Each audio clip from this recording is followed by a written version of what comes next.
Tantor Audio, a division of Recorded Books, presents On Spice, Advice, Wisdom, and History with a Grain of Saltiness by Penzeymoog. Narrated by Tanya Eby. Publisher's note: this audiobook includes bonus material. Please visit Tantor.com and type On Spice into the search box. Follow the link to the book's page. Then, under the Supplemental Content section, please enter the access code HOT, and then click the Unlock button to access the bonus material. The code should be entered in all lowercase letters.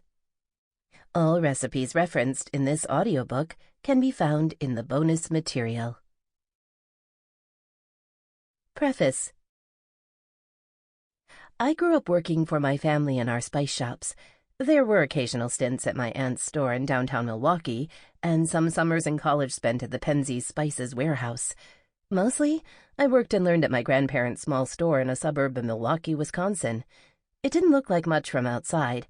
A squat rectangle, a triangular roof, like a child's drawing, with bricks painted red and cracked pavement forming a 3-car parking lot.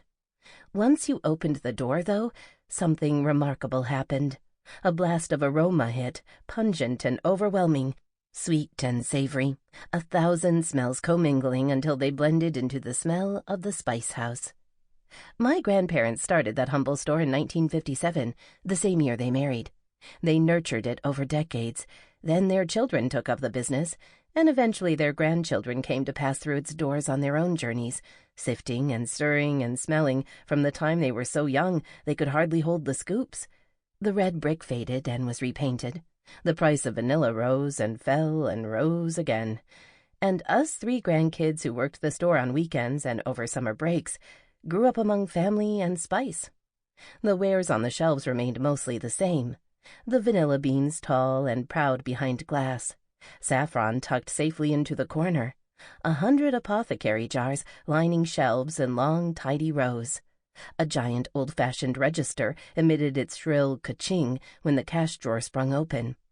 Behind the counter hid a back room, where the mess sprawled across work tables and the shelves were lined with yet more spices in giant burlap bags and big plastic barrels. You needed a scoop bigger than your hand to shovel out the salt. Tiny tins from Spain, still smelling of the saffron they transported, shone in the light, while the noisy cinnamon grinder stood at the ready, dusty with cinnamon powder and bulky, several decades old, but looking like something that sprung out of the Industrial Revolution. That's all gone now. The cinnamon grinder and the burlap and the old-fashioned cash register. It's been cleared out of the building, which may stand empty but is forever imbued with the smells of 1,000 spices. I last worked there 4 years ago, just before I moved from Milwaukee to Chicago for a new and exciting career. The future was such a strong pull that I didn't mark that occasion, the ending of my time at the Spice House. The morning was spent simply drinking coffee with my grandma while we filled jars of cinnamon at the front counter, where the soft surface made it safer to tap them down. Tap, tap, tap, and the cinnamon would settle a centimeter lower in the jar as the air escaped with a soft foot, and we'd fill the newly created space with more cinnamon. This is the method my grandfather taught me. He said that spices had music in them, if you knew how to listen. He had died several years before, and I hadn't marked the last time I spoke with him any more than I did that last time I closed up the store and locked the finicky old door behind me. Writing this book has, in many ways, been my attempt to get back to that place. Its potent spice smell was the most familiar in the world to me and my brother and sister, growing up amongst its wares. We'd crowd in the sugary warmth of the vanilla room to read books about mysticism, then go to the tiny kitchen where my grandfather would cook us pork chops with some mysterious combination of spices. Grandma would make coffee for herself and cassia tea for my grandfather. I never liked cassia tea then, but now I drink it almost every day. I've had to relearn much of what I've forgotten. The origin of nutmeg and the different kinds of peppercorns, the nuanced difference between Turkish thyme and Mexican thyme, how to make dried mustard hot again. I grew up with spices, but they had been like air to me. I was surrounded and took it for granted. Informal lessons were applied over 1,000 different customer interactions, wondering if we had a spice that could make broccoli taste good, or whether grinding a nutmeg was really necessary for their holiday drink. Sometimes I knew the answer, and sometimes I'd run back to where someone older was working, seeking the answers I should have already had. Remind me the difference between Malabar and Lampong pepper. Do we sell any pepper hotter than jalapeno? How long does a vanilla bean last? As you'll hear later, to write about spices is also to write about my family. This book addresses the questions I heard over and over again while working in their shop. Much is information I picked up over the course of a childhood spent among the spices. I hope the practical information and advice serves well anyone interested in spices and cooking. This book addresses the unasked questions, too, the type customers didn't know to raise, like whether more expensive spices are superior, only in certain cases, and the efficacy of miracle spices, highly doubtful, and when it's worth the effort to toast and hand-grind spices, whenever you have the time. Spices also act as a window to other subjects: history, myth, cooking, culture, science, food production. And when I thought it of interest, I included discussion on these topics. Sometimes, thinking I knew the answer but finding my explanation lacking, I consulted the old books on spices kept at my grandparents' house. This research led me down some avenues I hadn't anticipated, but part of the education my grandparents tried to impart is to always follow your curiosity. When I heard the spices singing, I stopped to listen. This guide is not technical or scientific. It is not a history of spices. In a way, it's a decent approximation of what it was like to grow up in a spicemonger family. Between the do's and don'ts, the explanations and pointers, is something more personal, and that's in keeping with how my grandparents ran their shop. Their store and story were always about so much more than spices. There's no right way to spice. Many customers had questions about the right way to use a spice, and many more were happy to provide firm statements in reply. These statements usually reveal more about the speaker than about the spice. Simply put, anyone emphatically stating that you must use a certain spice in a certain way, or must never use a certain spice in a certain way, is wrong. Spices cannot be neatly categorized down clean lines. Like recipes, spices should be tinkered with. You may add whatever you want to a curry sauce, even if it's not a traditional curry spice. You can decide to put black pepper on literally everything, even a pale sauce, which food writers love to assert is the realm of white pepper only. Taco seasoning's jurisdiction goes well beyond tacos. Cumin is more than a Mexican flavor, and can be added to much more than you'd think. I'd like everyone to see their spice racks as wide-open vistas of culinary possibilities, instead of Tetris shapes you struggle to make fit. Have you ever tried pouring cinnamon into a jar? If you're not careful, it explodes like a mushroom cloud. Spices are messy. It doesn't matter how tradition, history, or celebrity chefs says they're to be used. Spice usage has been flexible since humans first started harvesting them. So why would that change now? Spices make food tasty. There's really nothing more complicated to it. What is a spice? A chef, a botanist, an economist, and a scientist get together for dinner. They all love spices and, being argumentative types, they start to break it down. The chef calls the salt at the table a spice. The botanist, offended, says it's not a plant but a mineral and therefore is not a spice at all. The scientist challenges the botanist, asking them to define exactly which part of a plant is the spice. Is it volatile oils that matter, or can spices only come from certain parts of the plant? The economist interjects that the bodies governing trade don't care if it's a mineral or a plant. A geographer at the next table overhears and insists that there's a big difference between herbs grown locally and in the Mediterranean. The chef, already sorry he started this conversation, can't stand for that. Herbs aren't spices, but a different category altogether. Although, he ponders out loud, if coriander leaf is an herb, what does that make coriander seed? I am not a chef, botanist, economist, scientist, or geographer.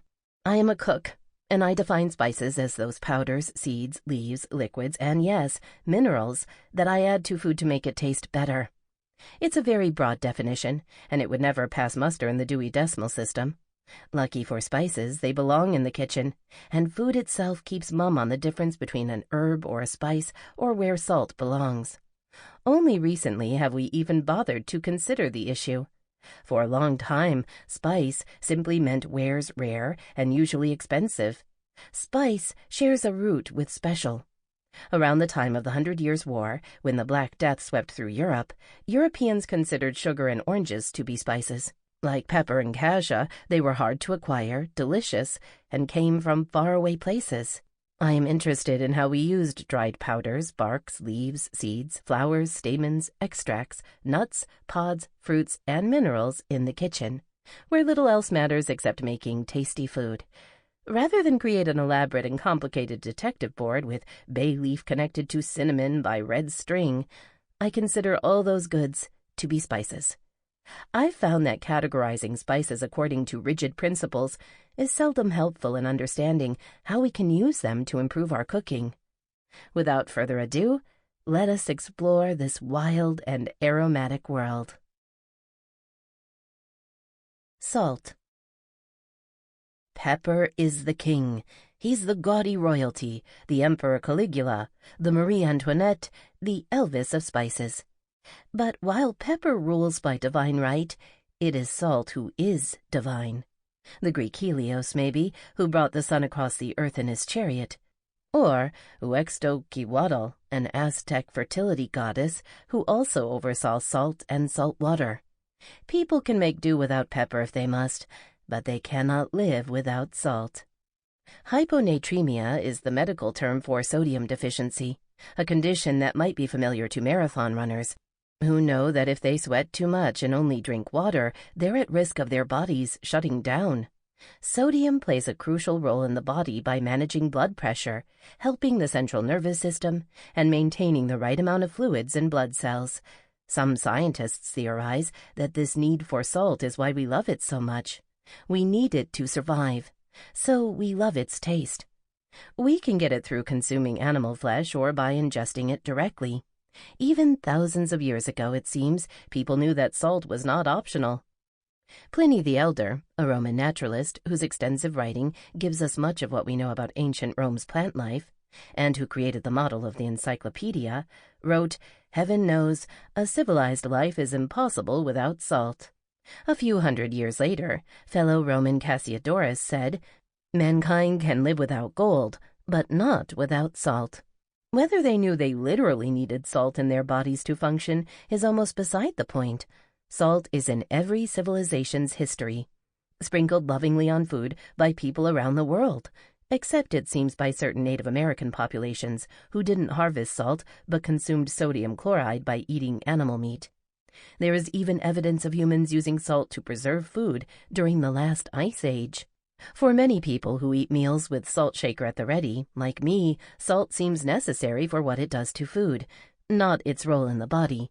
For years, my apartment had 2 salt shakers, one for the kitchen and one for the dining room table. Then, and I'm not sure how it happened, except perhaps it's the organic way spices flow for members of my family, there was a salt shaker in every room. Now there's a salt shaker and a salt cellar in my kitchen, giving me the option to either shake or pinch salt onto foods while I'm cooking. I know my family can't be the only one repeatedly asking, "Can you pass the salt?" at dinner time.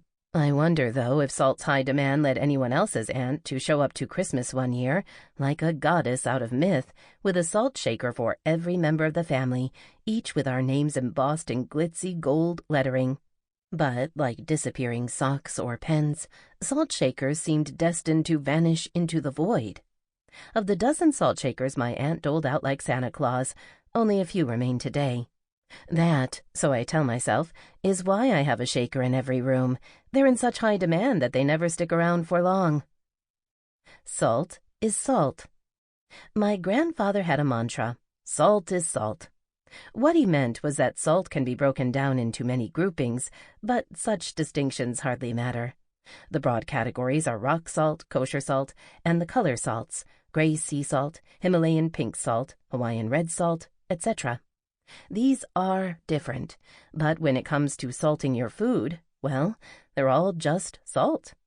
It's an adage that's served me well when it comes to the seduction of a small batch, the rare, the expensive.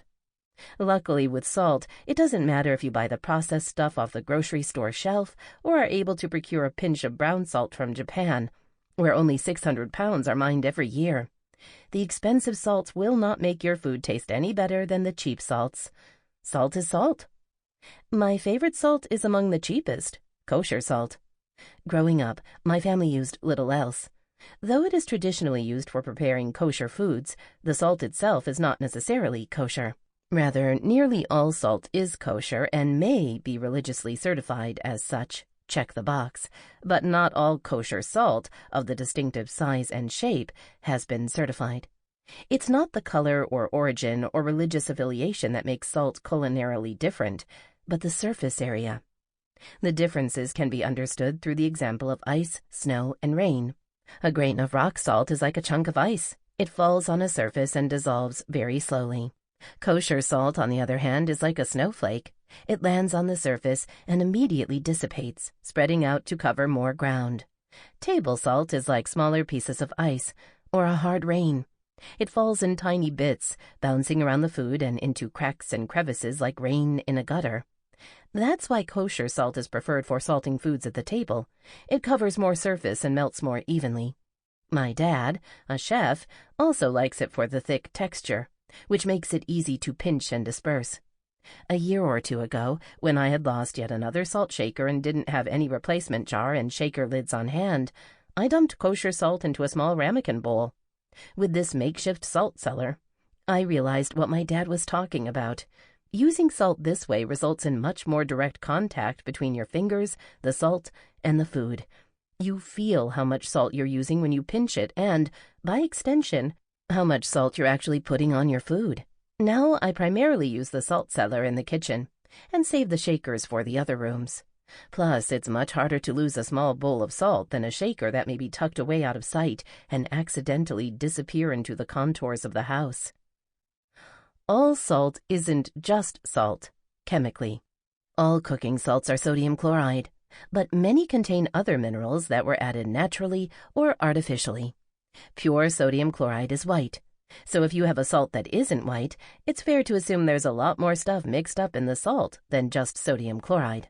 Mass-produced table salt is purified to get rid of these naturally occurring additives that are highlighted in other salts, and thus it has little of the flavor that comes with colored salts. Those colored salts contain minerals like magnesium and also sulfates, soil sediments, algae, and bacteria. These additives run the risk of carrying pollutants, especially when the product is manufactured from sea salt. I wouldn't worry about that too much, though. Plenty of food carries such risks, and you can't live your life worrying too much about them. Such salt is very old and has had centuries or more to pick up all sorts of junk that's been wafting in the air, floating in the water, and sinking into the soil. Types of salt. Table salt. This is the most common salt found in shakers on dinner and diner tables across the country. It has small, round, and refined granules. Sometimes rice or an anti-caking agent are added to keep the salt from clumping. Generally, I avoid it on food, though it's fine to use to salt the pot of water before adding pasta, or pouring it on your carpet if you get a flea infestation. Table salt does do one important thing, though. It contains iodine, an important supplement. Gray sea salt. I use kosher salt for everything except fresh garden tomatoes. For that, I want gray sea salt. Gray sea salt is large and damp, making the grains cluster together in chunks. It has a minerally tang that goes excellently with fresh produce like tomatoes, watermelon, and peaches. Because the moistness forms large granules, gray sea salt can also be a good finishing salt raw on meats, like beef tartare or seafood crudo, and some desserts, where you want the salt to sit on top of the dish without dissolving. Pink salt. There are several kinds of pink or red salts. The most common are Himalayan and Hawaiian. They get their pretty color from nearby minerals or, in the case of true Hawaiian salt, from proximity to volcanic clay that's rich in iron oxide. It's important to remember that these minerals are not within the salt itself. Pink and red salts are a case of style over substance. Of all the gourmet salts that come at a high price, none is so strangely worshipped and fetishized as pink salt.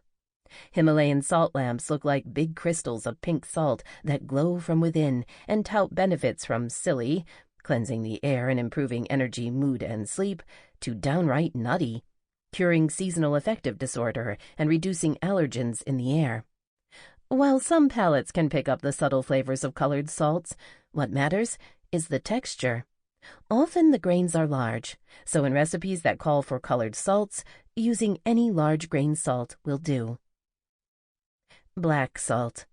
Black salt might be black because of a high amount of charcoal in it, or it might actually be pink or white salt that's been cooked with spices to darken its color. Black salt recipes can include pretty much any spice you want, from herbs to cinnamon to chili flakes. Some types of colored salt grow darker when cooked. Fleur de sel. Like other delicacies from France, this salt has traditionally been harvested in a specific spot. Guérande, Brittany. Flower of salt in French, it's a delicately flavored salt that's usually expensive. The minerals in fleur de sel are clean and bright. This is a good salt to get a big crunch on your food, used as a finishing salt. The crunch factor is the only reason I choose this salt, as I like the big structural crystals to sit on top of warm foods like wilted spinach and rich fatty foods like a good butter. Rock salt. This is not the salt you put on roads to make ice melt, but it does come in big, roundish chunks. It's produced to be put in grinders, which will make the salt smaller for no reason. Slab salt. If you've ever been served food on a slab of pink salt, it's Himalayan salt from Pakistan, known for its minerals and an aura of specialness. It glows. It's very pretty. Restaurants add a wow factor by serving hot or cold dishes on slabs of it, since it will retain both hot and cold temperatures for a long time. Smoked salts. A great many more salts are one of the above that's been smoked, sometimes with additional spices added for more flavor. Smoked salts can have different flavors depending on what they're smoked over, just like the difference you taste cooking a steak over charcoal versus wood. Fancy smoked salts can be smoked using barrels wine has aged in, for example, which supposedly impart the wine flavor and, more importantly, can be sold at a premium price. Salt well. For most of humanity's existence, getting our hands on salt wasn't as easy or as cheap as it is nowadays. Salty, fatty foods were rare but necessary. So why are people supposed to cut back on salt? Isn't it bad for you? Doesn't it increase your risk of stroke and heart attacks? It's true that the majority of people in the United States eat more salt than they need to. The World Health Organization and the United States Centers for Disease Control, CDC, have an initiative to reduce the average salt intake by 30%. In other words, to lower worldwide salt consumption by a third. Interestingly, salt intake is roughly the same the world over. It's not just the U.S. population that overdoes it. Wherever salt is easily available, people will eat more than they need to, which suggests that we as a species share a universal love of salt, that our palates evolved to always desire salt when available. Average sodium intake in the United Kingdom is roughly the same as in the United States. Japan, meanwhile, has higher average sodium intake than the U.S., thanks to cultural preferences for soy sauce and pickling. But if you want to lower your sodium intake, don't bother throwing out your salt shaker. The majority of the salt we eat is in prepackaged, prepared food, and it is abundant in those foods we regularly buy from the grocery store. Pre-made bread is responsible for a lot of our sodium intake, as are bottled sauces and salad dressings, deli meats, processed cheese, and salty snacks. When you eat fast food or at a restaurant, chances are high that it tastes so good because the food is packed to its breaking point with salt. These are the real vehicles that deliver too much sodium into the average person's diet. If you want to cut back on salt, cut back on those foods. Reducing sliced bread, replacing bottled salad dressing with homemade oil and vinegar, and cutting out salty snack foods will decrease your sodium intake far more than altering the relatively minimal amount you add at the table. You might as well add that relatively tiny amount of salt to your diet to enjoy your pork chops and green beans. The damage is already done by the boxes of cereal and bags of potato chips. And if anyone gives you grief for heavily salting your food at the table, I've been told to slow down more times than I can count. Calmly inform them that more than 2/3 of the average American salt intake comes from pre-made foods, fast food, and restaurant meals. Or just use the reply my grandma, a prodigious salter, has on standby. I'll reduce my salt when my doctor tells me to. However, salt enthusiast that she is, you'll never catch my grandma bringing her own salt to a restaurant, though she does keep a shaker in the glove compartment of her car, just in case she stops for fast food on a road trip and deems the fries insufficiently salted. Growing up in a family where talking shop meant discussing the virtues of kosher salt gave me an appreciation for perfectly salted foods, but no one in my family would dare use their own salt shakers in a restaurant. I've witnessed others do so in steakhouses, and can only assume that the people who bring their own stuff, usually in grinders, of course, are sadly insecure about themselves, enough to believe that bringing in equipment makes them connoisseurs. There's a lot of insecurity around food and spices, and capitalists would have you believe that all you need to do to cook well is buy more things. By extension, you must really know your stuff if you bring a salt grinder to a fancy steak joint. But you can leave the salting to the chef, or, if you don't trust them, find a different restaurant. Salt grinders are rubbish. I've used the word shake to describe adding salt to food, and I will never say grind. Grinding pepper makes very good sense, as it is physically breaking open the peppercorn. The result is fresh pepper. Look closely at a whole peppercorn, and you'll see a black, wrinkly surface. The outer hull has been dried hard, acting like a natural container for the vibrantly flavored inner meat of the peppercorn. It's just like an avocado or a banana. By removing the outer protective layer, you reveal the tasty fruit within. Fruits oxidize the moment you cut into them, turning avocados and apples brown the longer they sit out in the open air. If you grind pepper in advance, it oxidizes too. Therefore, you should grind the whole peppercorn just as it's going onto food, breaking the outer shell and using the resulting cracked pieces to flavor food. The outer shell, though hardened, also brings flavor. Salt, on the other hand, can only be broken down into smaller pieces. It's not making the salt fresher to grind it at the table because there is nothing inside to release. It only goes from a large piece of salt to several smaller pieces of salt. My guess is that salt grinders arose because people like symmetry, and a handsome wood pepper grinder doesn't match the squat salt shaker at the table. But ask yourself, do you favor unnecessary symmetry for no real reason? If the answer is yes, a salt grinder may be right for you. Just know that it's unnecessary. Another reason salt grinders are bullshit: salt is moist. Have you ever had to pound a salt shaker on the table to disperse the clumps? Salt does that naturally because it is hygroscopic, a fancy word which means salt attracts water particles to the point that it semi-dissolves and, thus, clumps together. Putting salt in a grinder will often corrode the grinding mechanisms as moisture in the air is drawn to the salt crystals. As you know if you've ever left a bicycle or wrench out in the rain for too long, metal rusts. One caveat to all this: if you insist on grinding salt, be sure to buy a grinder specifically created for that purpose. Most pepper grinders have mechanisms made of carbon steel, which will be corroded by the salt and destroyed, but you can find salt grinders with ceramic mechanisms if you absolutely must grind your salt. Salt generously. It seems almost unnecessary to describe salt's many uses. Unlike, say, caraway seed, salt's applications are obvious and endless. You already know when to add salt at the table, whenever you think you need it. Home cooks know that adding salt to a boiling pot of water before throwing in pastas and grains help to bring out their flavor. And salt, often along with pepper, is added at many steps of the cooking process. Consider humble roasted vegetables. They're diced and mixed with salt, pepper, and oil. After they're roasted in the oven, more salt and pepper is added. It seems like this would be enough, but even more is added once the vegetables make it to the table. I'm a proponent of salting food on the plate just before eating, where I can decide the amount for myself, and where salting results in a stronger flavor than if it was done in the kitchen. Of course, you have to salt the water for rice or noodles, but I'd argue for less overall salting of vegetables and meats during the cooking process. Still, salt is the single most important spice for making foods taste good, but it can be so ubiquitous that it's almost forgotten about.